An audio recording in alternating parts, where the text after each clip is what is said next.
بسم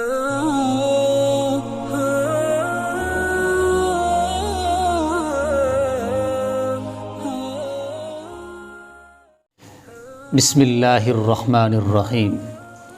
ایک صاحب نے سوال یہ کیا ہے کہ جو شخص اذان کے دوران ہنستا ہے یا دنیا کی باتیں کرتا ہے اور اذان کا جواب نہیں دیتا تو اس شخص کو موت کے وقت کلمہ نصیب نہیں ہوگا۔ یہ بات کس حد تک درست ہے؟ کیا اس طرح کا مضمون کسی حدیث سے ثابت ہے یا کسی فقہ کی کتاب کے اندر لکھا ہوا ہے یا کسی بزرگ کا قول ہے؟ آخر اس کی حقیقت کیا ہے؟ تو سب سے پہلے تو ہمیں یہ سمجھنا ہے کہ اذان کے جواب کی شرعی حیثیت کیا ہے، یعنی اذان کا جواب دینا شرعاً کیسا ہے۔ اذان سن کر جواب دو طریقے پر دیا جاتا ہے، ایک فعلی اور دوسرا قولی۔ فعلی جواب یہ ہے کہ آدمی جب اذان کی آواز سنے فوراً اپنی ضروریات سے فارغ ہو، اپنے کام کو چھوڑے، اپنی دکان کو چھوڑے، اپنی تجارت کو چھوڑے اور مسجد کے اندر آ کر کے نماز ادا کرے۔ فعلی جواب دینا واجب ہے۔ اور دوسرا جواب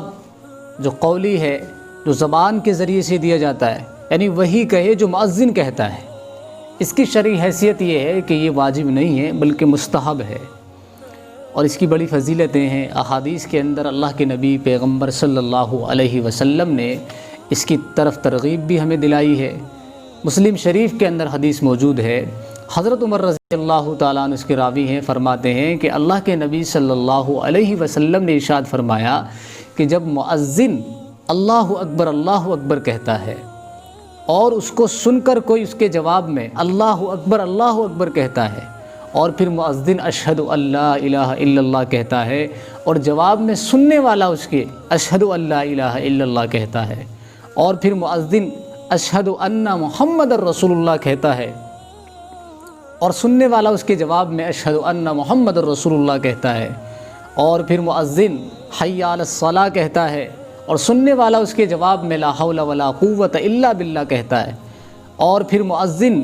حی علی الفلاح کہتا ہے اور سننے والا اس کے جواب میں لا حول ولا قوت الا باللہ کہتا ہے اور پھر مؤذن اللہ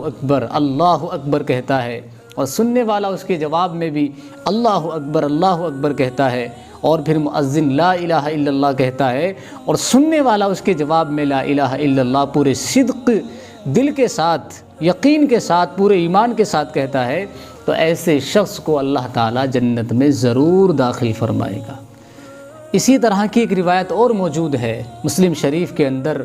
حضرت عبداللہ ابن عمر ابن عاص رضی اللہ تعالیٰ عنہما سے مروی ہے کہ اللہ کے نبی صلی اللہ علیہ وسلم نے ارشاد فرمایا کہ جب تم مؤذن کو سنو تو وہی کہو جو مؤذن کہتا ہے اور میرے اوپر درود بھیجو۔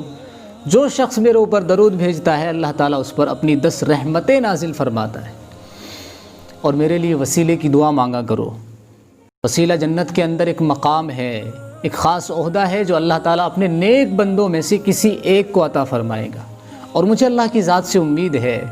کہ وہ نیک بندہ میں ہی ہوں جس کو اللہ تعالیٰ وسیلے کا مقام عطا فرمائے گا۔ اور جس شخص نے میرے لیے وسیلے کی دعا مانگی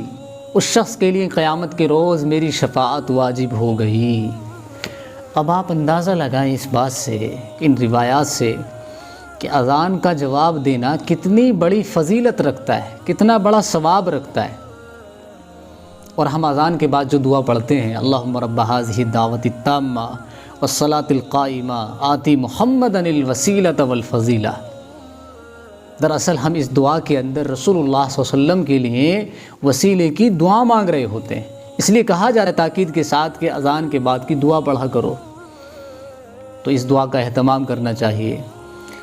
اور اذان کا جواب دینا چاہیے۔ گرچہ مستحب ہے، واجب نہیں ہے، لیکن ثواب کی طرف نظر کرتے ہوئے، فضیلت کی طرف دیکھتے ہوئے ہمارے لیے ضروری بن جاتا ہے کہ ہم اذان کا جواب دیں،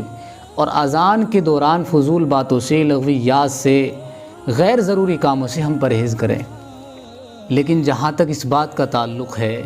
کہ جو شخص اذان کے دوران باتیں کرتا ہے اس کو موت کے وقت کلمہ نصیب نہیں ہوگا، یہ بات بالکل بے اصل ہے، من گھڑت ہے، ایسی کوئی روایت نہیں ہے، نہ کسی حدیث میں ایسا مضمون آیا ہے، نہ کسی فقہ کی کتاب میں ایسی بات موجود ہے۔